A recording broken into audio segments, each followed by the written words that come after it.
Cette semaine, dans cette visite, je suis arrivé hier au Maroc. Nous allons visiter deux grandes entreprises israéliennes au Maroc, une de textile et l'autre d'irrigation et d'agriculture. Je sais qu'ils veulent agrandir leur vente au Maroc et depuis le Maroc, en tant que lieu qui commence pour l'autre lieu. Et je vais entendre qu'est-ce qu'ils proposent, leurs propositions et quels sont les problèmes pour eux. J'appelle à la régularisation et les défis comme le cholestérol qui colle et qui rend les business très difficiles. Et qu'est-ce qu'ils veulent les hommes d'affaires? D'avoir une opportunité que le gouvernement ne nous dérange pas et qui nous laisse travailler tranquillement. Laissez-nous travailler, laissez-nous l'espace à faire les choses. Et cet accord d'aujourd'hui leur donne la capacité de le faire, l'infrastructure. Ils peuvent prendre le chemin et avancer.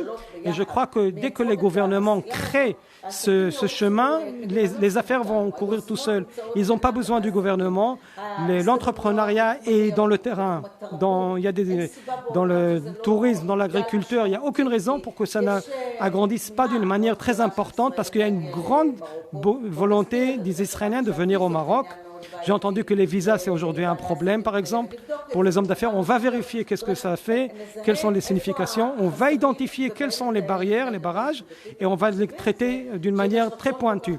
Mais pensez à ça, que s'il y a une telle volonté, nous, en tant que gouvernement, on n'ouvre pas grand les portes pour tous les hommes d'affaires pour faire les affaires. Et moi, je vais travailler, ça sera ma mission à le faire.